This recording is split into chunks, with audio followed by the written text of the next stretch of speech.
asking. Welcome to Sabbath Collective, a community of people interested in celebrating the Sabbath and pursuing God through a Hebraic worldview of Scripture and our times. I'm in Florida, and hurricane season has just started. And what that means is every night at about 6:45, we get lightning, thunder, and rain. And so if you hear it out there, let's just keep hope alive that we don't lose power, okay? Hey, Aaron, Shabbat Shalom. Great to see you. So tonight we'll talk through the whys and the ways of letting go of judgments, the bad kind. I was talking to someone recently who said, all this talk of stress and trauma, we're human, aren't we? Do you know any human being that hasn't had stress and trauma? That's a true truth. Most all of us have been through some sort of trauma in our lives. And consequently, as we have been talking about for probably the past 10 years about PTSD and what our brains do, your brain does not know the difference between a psychologically terrorizing event and someone sticking a gun in your face. It makes no distinction between psychological and physical threat. Because of how your emotions respond, your brain defines it all as life-threatening. And we've talked in the past a lot, and I've shown you studies about how this works and why this works. And I'm not going to get into that tonight, but it's very much a part of judgments. Because of how your emotions respond, your brain defines it all as life-threatening, which is why soldiers who've been active in combat and children who've been raised in violence, or BIPOC people who may personally not have ever faced any real physical threat, but have been exposed to racism and also have very much identified with the black and brown slain bodies they have seen in the media, all of them have the same exact symptoms of PTSD. You've heard that correct. A soldier in active combat has the same symptoms. Also, we can connect with a threat of danger on behalf of loved ones as well. I don't know hey, Rye, good to see you. Shabbat Shalom.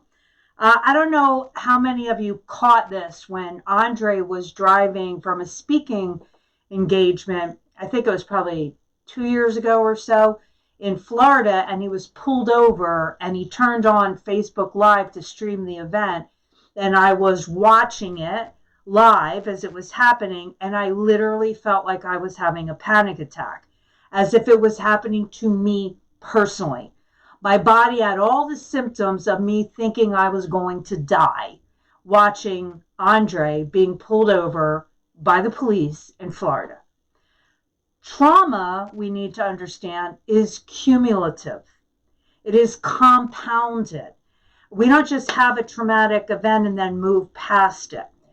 We get more, not less, sensitive to traumas because our brains, out of a design to keep us alive, connect anything that it thinks is similar as a life-threatening event. And the brain is trying to file bits of information into categories to know if something is dangerous to you. And it's also trying to conserve energy because the brain uses so much. So it's making these judgments very quickly.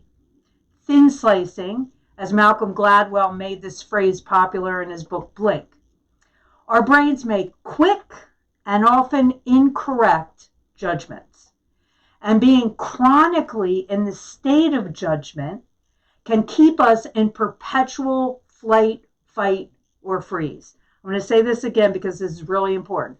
Being chronically in the state of judgment can keep us in perpetual flight, fight, or freeze.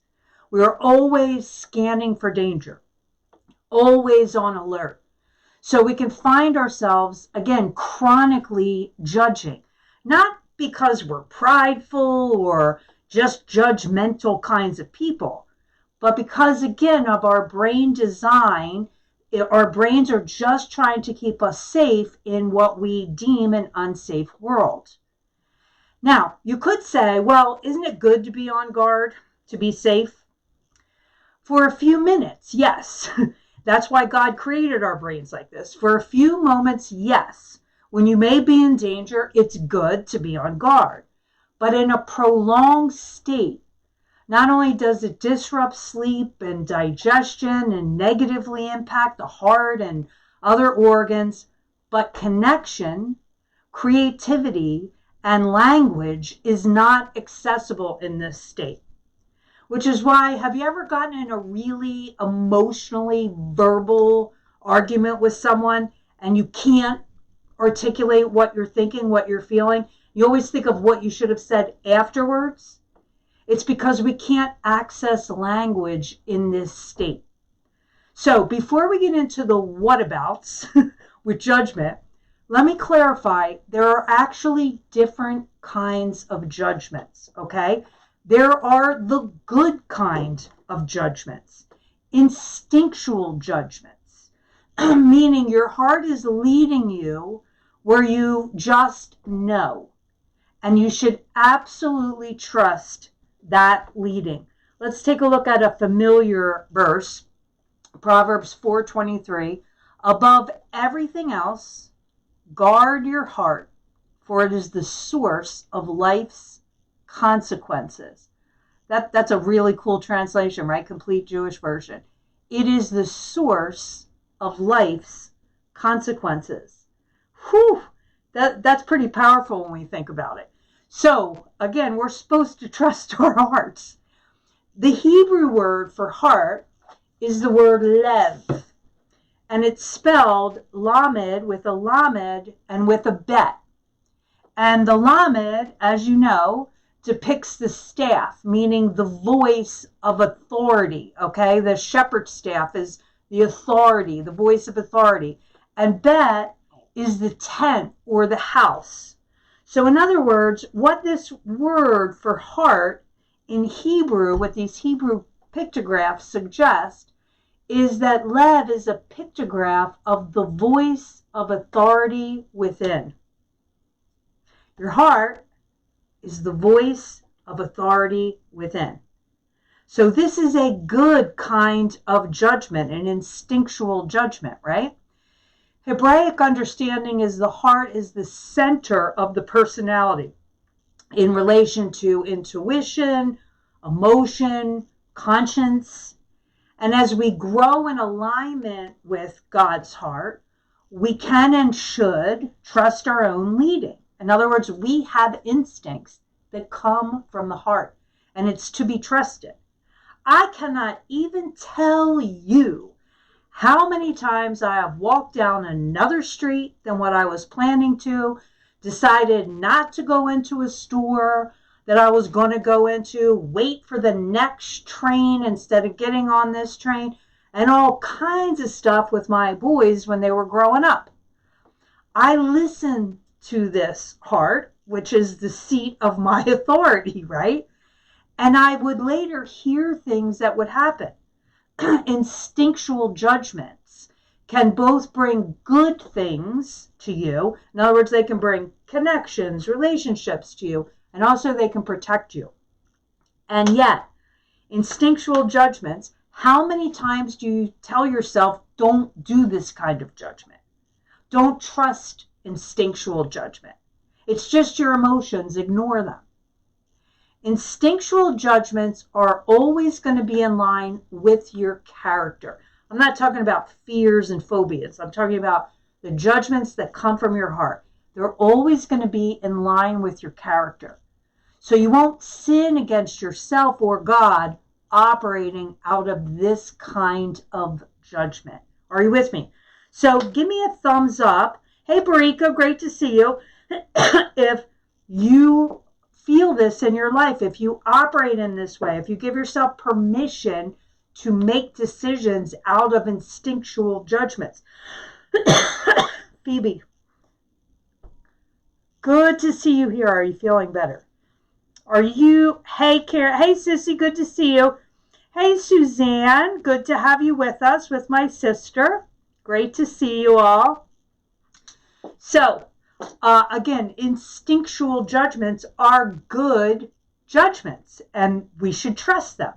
Another kind of good judgment. I'm going to check out Barika. Barika says, because of instinctual judgments and instinctual belief system we talked about a few months ago, a balance. Exactly, Barika, a balance of instinctual, right. Jim says, I think I do, but I do also try to rationalize those. Yeah, we check ourselves, and we don't do anything that's out of line with our character, with our values. So let's say you had an instinct to give someone $5 or to call up someone and tell them you were thinking about them, or again, like I used the example, to take a different train. No harm, no foul. Even if you made a mistake, even if your heart just was off base and you smelled something funky and you thought it was some sort of instinctual leading, it doesn't matter. You haven't done anything out of alignment with your character, okay? So instinctual judgments are always going to be rooted in what your character is and what the character of God is as well. Barika says, feeling better. Good, Barika. Really glad to hear that. We've all been praying for you. Yeah, we love you, and we've all been praying for you. So the other kind of good judgment, informed judgments. And that is Proverbs 19:2. This is a really cool verse in this version, complete Jewish version. To act without knowing how you function is not good. Wait, read that again, because that is such a cool translation. The other versions say knowledge, but this is more closer to the Hebrew wording. To act without knowing how you function is not good. Whoo! And if you rush ahead, you will miss your goal. And again, we're talking about informed judgments. So this is sort of speaking to our character, who we are, how we function. So we make judgments out of that. And when we make judgments away from that, it's not good. And if we rush ahead too quickly before we make informed judgments on how we function, we'll miss our goal. This is how we hopefully operated. Just to give you an example of this, when we, Rye says, to a fault probably, analyze, right? My life is dictated by instinctual judgment. Instinctual judgment to a fault. So, yeah, I mean, you do have to balance for sure, as Barika said earlier. So hopefully all of us did this before we got, and if we got, our COVID immunizations. We made an informed decision. Not in a linear way where everything becomes a threat and we can't think critically. So remember I said this before, that earlier, when we're in flight or fight, we can't think critically. We only think fight, flight, or freeze, right? So we don't make informed decisions out of fear or out of panic. We think about them critically. Immunizations have risks. There's a lot of people that just went, no, we're going to get them. We're not going to research. We're just going to get this immunization. Immunization, that's not informed decisions. That's not an informed judgment. Immunizations have risks. It's not all good, no bad, all safe, no risk. Okay? This is the way with most decisions. It's not 100% good. There's risks in everything. And we're not making informed judgments if we don't look at the whole picture and then make our choices or judgments. This is the way that we make good decisions. We don't live in fight or flight, either or kind of judgments with them. We make the judgments based on our educational, informed process. We assess the risks. We accept that there's risks in almost everything we would choose. And we choose the best option for us. Again, out of an instinctual judgment and an informed judgment. And then we live in peace with the decision. Not rejecting everything that questions it as an enemy, but we live with an open-hearted living with our decision.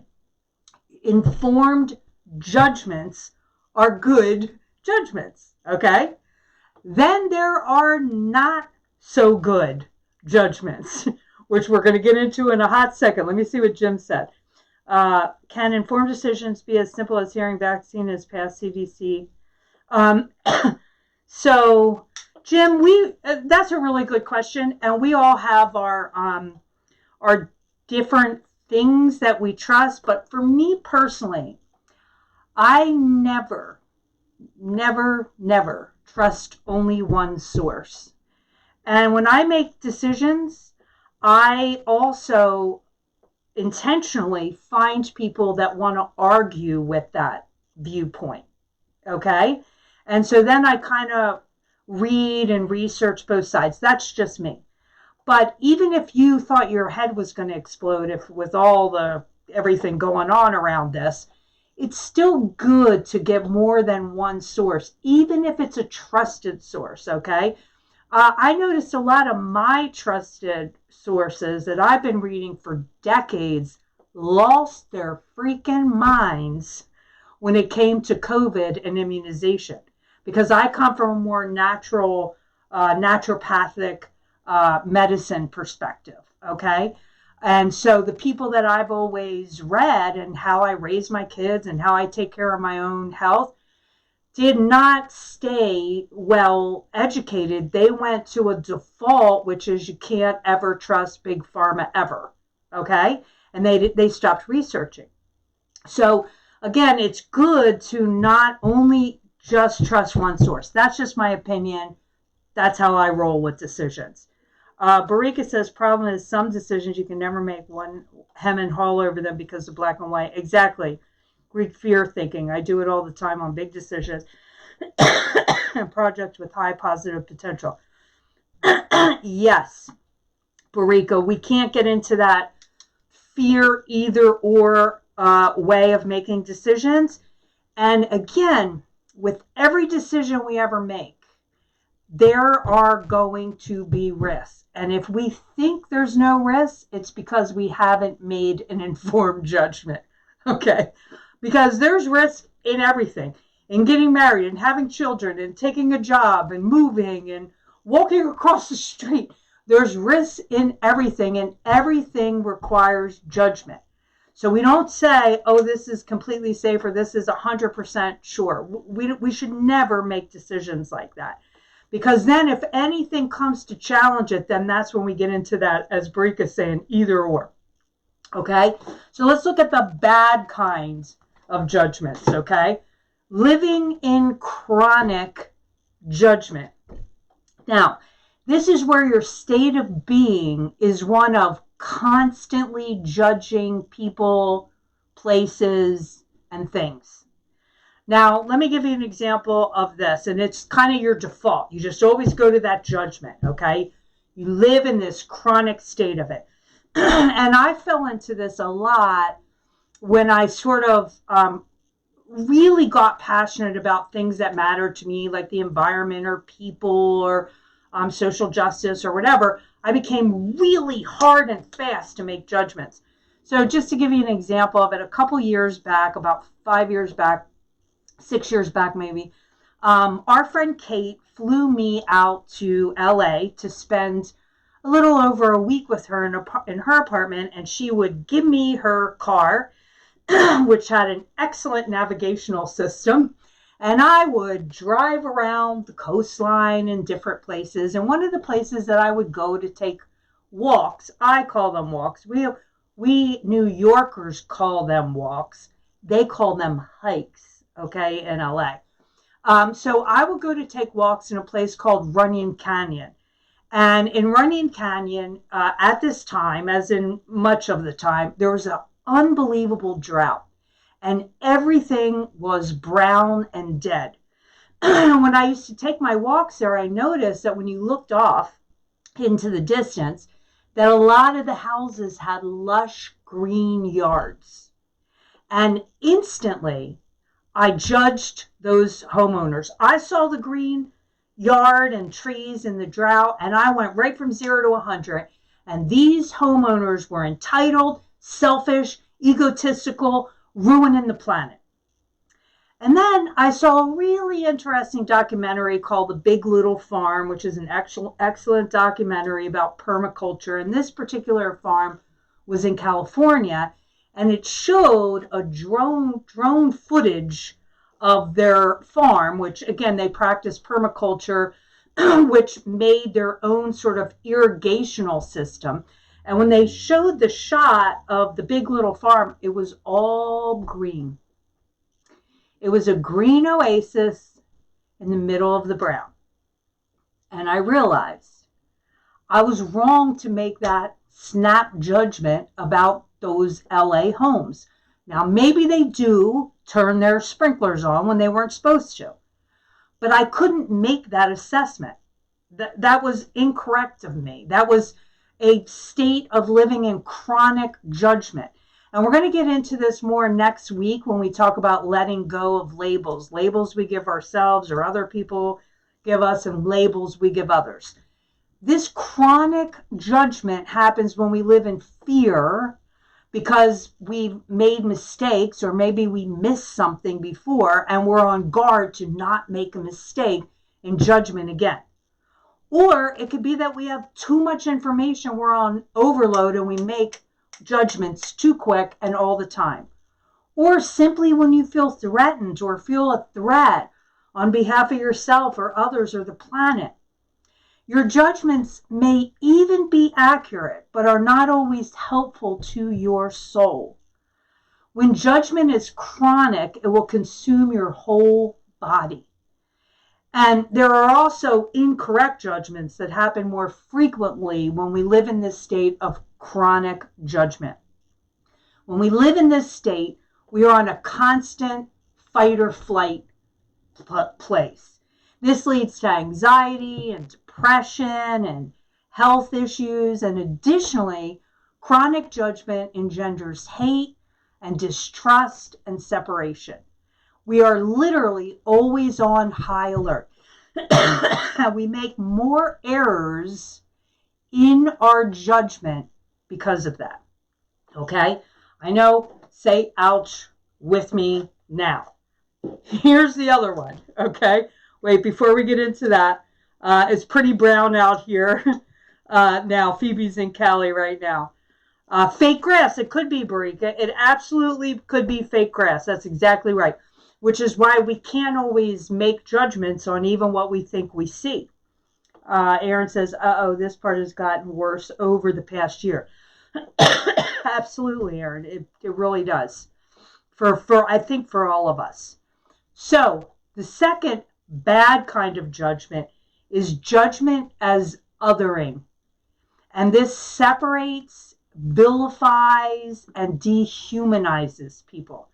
And of course, I'm going to use a very common known verse here, Matthew 7:1-5. Don't judge so that you won't be judged. For the way you judge others is how you will be judged.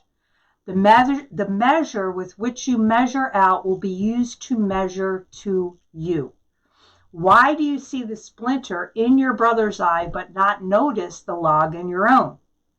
How can you say to your brother, let me take the splinter out of your eye when you have the log in your own eye? You hypocrite. First, take the log out of your own eye. Then you will see clearly so that you can remove the splinter from your brother's eye. I want you to notice here something interesting. He's saying don't judge, but he also says take the log out first before you can get the splinter out. So there is some judging going on here. Yeshua is not, I'm sorry, I have allergies.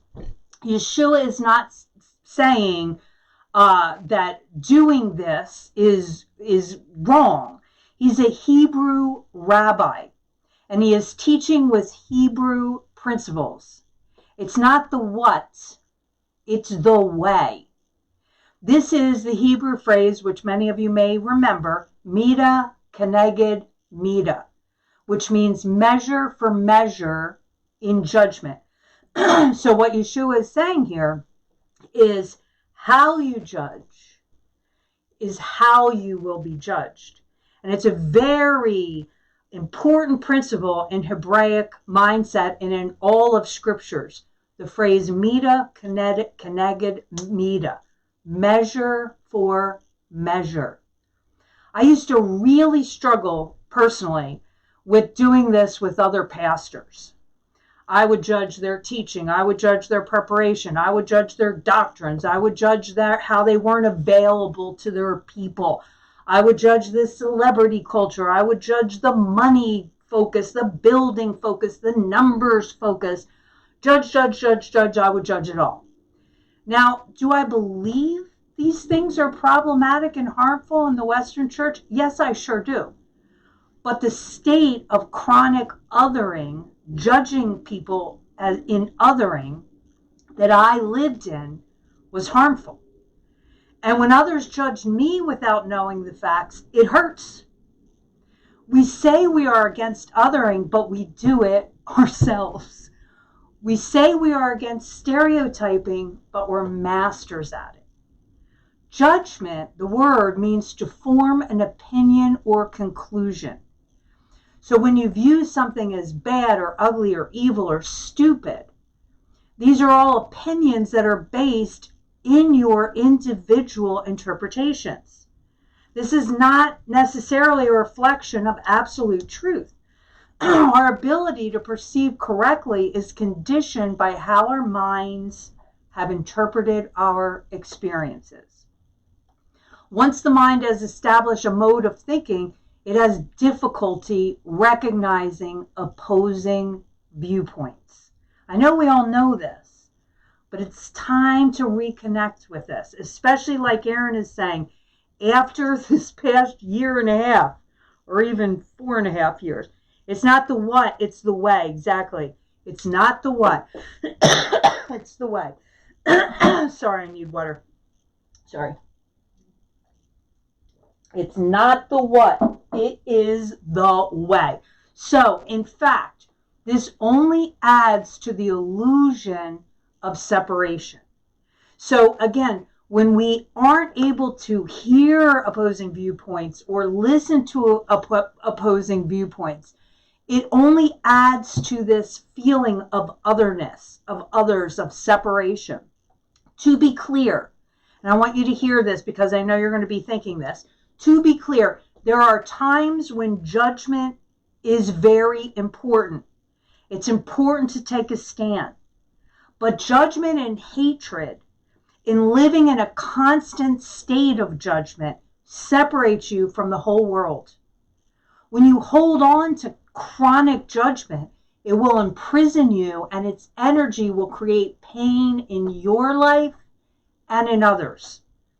In fact, the pain that takes up residence inside of you is actually seeking to bring more suffering. You've heard the phrase, like attracts like. It's true.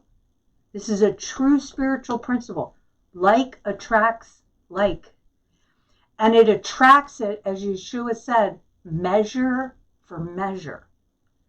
It can manifest and it can be a contagion in all kinds of ways. Ooh, I told you this was going to be a little uncomfortable tonight. Okay, in the hate in judgmental othering holds no influence and no power without our protection. We become the keepers, the caretakers of hate.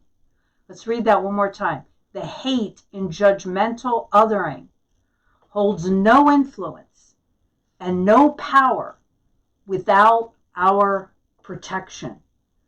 So, in other words, when we think we're doing something good, if we fall into this chronic state of judging and judgment in othering, we can actually be keepers of the hate. I'm going to throw a judgment check out to you. It's going to make you even more uncomfortable. First, let me give you a background before I pop it up there to you. I can't remember where I heard this. I Don't know if I heard it word for word or not, or if it was the concept, whatever. I Googled it, I couldn't find it. But here's the premise. I was reading or I was listening to somebody, I can't remember, where one person was talking about other people that put bombs in restaurants and killed people. And the one person said, I don't know how any human being could do this. And we say this all the time about people, right? How can a human being do this? And the one person said back, if you believed what they believed, you would do what they do. If you believed what they believed, you would do what they do. Just let that sink in for a bit. Oftentimes when we judge people, we think that they may think like us and do these horrible things. But most people actually believe what they believe, and that's why they do what they do. Even when we look at what they do and think these are horrible things, their belief supports them to do what they're doing. What happens in the world is a symptom of what takes place in the collective mind, okay? So what is the way in judgment? Because when we know that people are actually doing things based on their belief system, we can still strongly disagree with what they're doing and what they're believing. But we can have understanding as to how this happens. So what is the way in judgment? Because we do need to have judgments. We talked about the good judgments in the beginning. What is the way when we are in judgment? Number one, I'm going to talk about four things. Four things to do in judgment, in healthy judgment. Observe judgments. Observe judgments. Now, to observe judgments, it's almost like you stand outside of yourself and watch it. You're not emotionally connected to it. You just sort of stand outside of yourself and watch what's happening. Whether you're home, whether you're at work, whether you're driving, hello. You're driving and you're looking at somebody and you're saying, you don't follow the rules, you're entitled, and I need to teach you a lesson on behalf of all the others on the road, right? You're making a judgment. Take notice when your mind has a judgmental thought. Take notice of everything. First of all, that person could be taking their partner to a hospital, could have just gotten bad news, or maybe they're just really a jerk, okay?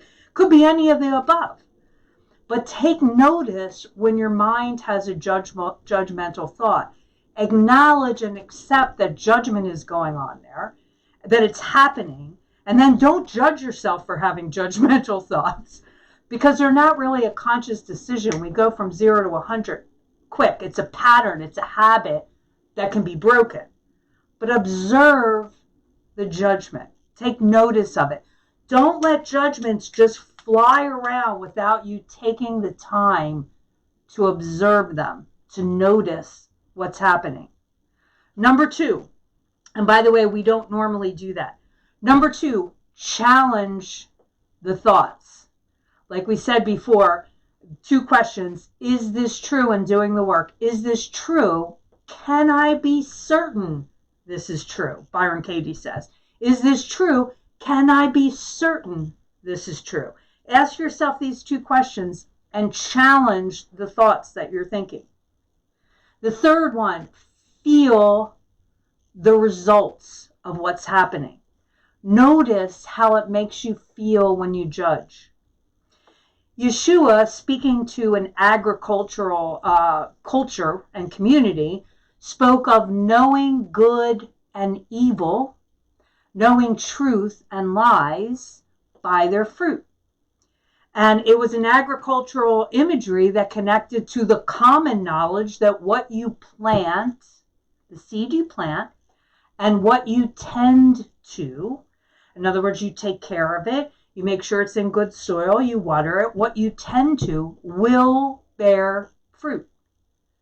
All things that you work in will bear fruit, will bring results, and will know whether it's good or bad, by what fruit it brings.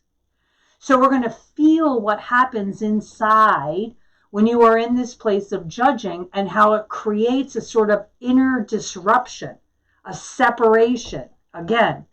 So this is a good one to connect to. Okay, this third one, feel. And the fourth one, forgive. Forgive. Choose to accept and forgive. I won't invest my energy in this that brings death. Forgiveness gives rise to kindness, to compassion, to acceptance, and creates the environment for a mind that is at peace and in love. Now, hear me. I am not saying we hold hands and sing Kumbaya with people that have some drastically different opinions of how people and how the planet is treated. I'm not saying that at all. We have some grave issues in our world to strategize about, to resist, to mobilize, to educate, right? But like Ryan mentioned, it's not the what, it's the way. It's not the what, it's the way. It's the way that we do this. Philippians 4:8, a classic. Focus your thoughts on what is true, noble, righteous, pure, lovable, or admirable, on some virtue or on something praiseworthy. And as the saying goes, as above, so below. So what we know is in heaven, we think on. What we know God would want, which is very easy most of the time to figure out, we do. Okay? It's that simple. As above, so below. That's it. We bring the kingdom of heaven to earth. That's our job. That's our mission, right? Now, we don't live in a constant state of chronic judgment doing this. We can make good judgments and we can work the good work, but we don't live on high alert. We don't live othering. We don't live in a chronic state of judgment. The deepest truth is that we are all one. I know this is hard to hear too. But the very scriptures we read tell the story of the Father who sent the Son out of his love for the whole world. And letting go of judgments enables us to live and to move and to have our being in that love. Okay, so this is a lot, okay? So you may need to go back and watch this again. You may have some comments or some questions that you want to ask in the comments. I'll get back to them for sure. But chew on this, ruminate on this. We're going to close this time with the lighting of the Shavuos candles. I hope I didn't lose a bunch of you. Because I'm noticing that a lot of you are signing back on. But again, the whole teaching is going to be posted, so no worries if you missed something that you can go back and listen and watch it again. Traditionally, the mothers light the candles, which connects us to the Sabbath light of peace, joy, and unity. Then the tradition is she encircles the candles with her hands 3 times, which is a gesture that welcomes in the Sabbath. The Lord is our light and our salvation. May his light be felt in this space as the enlightenment of truth and the radiance of joy. Amen. Shabbat Shalom.